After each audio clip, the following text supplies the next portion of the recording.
So today I've got this brilliant image. I absolutely love this to do an upscale on, and I'll put a link to this in the description box below along with the credits, and so you can go and check it out for yourself.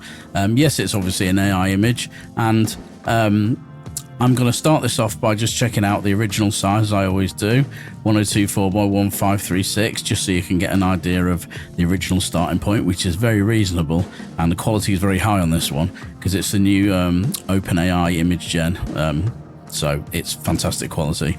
We're going to go up to the upscale factor in the top right, and for this one I'm just going to type in just a default, sorry, not a default, a custom scale, just to remind you that you can easily do that instead of picking one of the default options. And of course you can type in specific dimensions in pixels, inches or centimeters if you so desire. So we're going to go down now to the basic models, and I'm going to be using that for this image. And of course, if you've watched any of these videos before, you'll know that I just almost always do the A/B compare, because I think it's a bit foolish to just assume that you know which one's right for a particular image when you'd be very surprised sometimes you get it wrong. Quite often I get it wrong if I just assume, because the way that it interacts with images changes all the time, and one image that looks quite similar to another could benefit from one model over the other, and you'd be surprised sometimes which one you end up choosing. So I've got the name of the model in the bottom left corner of each of these windows. So I'm comparing three models at the moment: standard V2, high fidelity V2 and low resolution V2 model. So I always start by scanning around areas like hair, skin texture if relevant, things like that, and just seeing what the difference is. Does anything stand out? Does anything look particularly good? Does anything look particularly bad? Now, I'm not really liking how the standard and V2 and the high fidelity V2, what they're doing to the sort of beard shadow area. It's almost just making it look a little bit blotchy for me. So I'm drawn towards this low resolution model, and the reason why it's called low resolution is obviously still upscaling it, but it's got some extra benefits built into the model that help to tackle particularly low resolution images. Even though this isn't, it can still benefit. So we've got things like compression reduction already built into the model, but I'm not interested in this for now. I just want to look and choose which one I like more for this image, regardless of the specifics.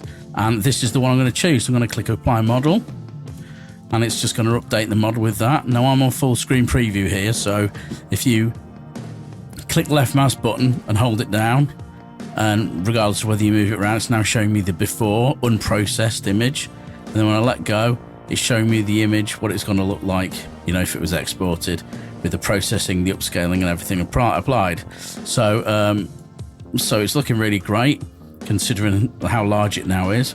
And we're going to go down here to the model settings, right down here, and we've got sharpen, denoise and fixed compression.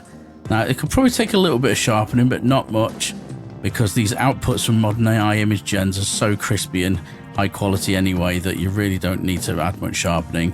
If you're a photographer or you're dealing with a lot of photos from a client, some of which, you know, are slightly misfocused and things like that, you'll definitely be reaching into the sharpening more, or at least using photo AI software, which is a little bit more balanced towards the photographer, whereas I find that Gigapixel, as simpler as it is more than enough to do the majority of upscaling for AI, modern AI needs. So I'm going to go down to denoise here. I'm not going to remove any more noise going to this image because I don't want to take away from any of the fine texture that is still remaining in the skin and the beard area. And fixed compression, I'm probably going to leave that at 0 as well, because if I hold the left mouse button down, what you want to do to look for compression artifacts is look around the high contrast edges. So in this image, it would be around the shoulders and around the hairline.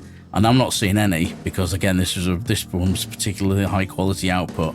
So I'm not going to adjust that, because I find if you adjust things without like a requirement to, like there's no compression artifacts, if you just shove this up for the sake of it, it'll make the image worse in another area. It might make it a bit softer, or it might make things a bit blurrier. So if you don't need to fix it, then don't drag up the fix slider. That's my advice, is to be a bit more calculated with your adjustments. Now face recovery is not applicable here because it's the face is, you know, the main part of the image, so it's huge already and plenty of detail. Fixed face recovery, gamma correction's not relevant here either. So when you go to the export images, we're looking at the prefix and the suffix here, which is going to determine the custom file name for this, because remember, we could have had like 20 images here we're exporting, and we want to make sure that's right, so we don't have to then go and rename images afterwards. And of course, you've got all your normal save to folder, your output format, and any color space adjustments that you want to bake in. You've got them down here, including the option to add custom profiles. So that's it. That's your upscaled image. That's how easy it is, and I'll see you in the next one.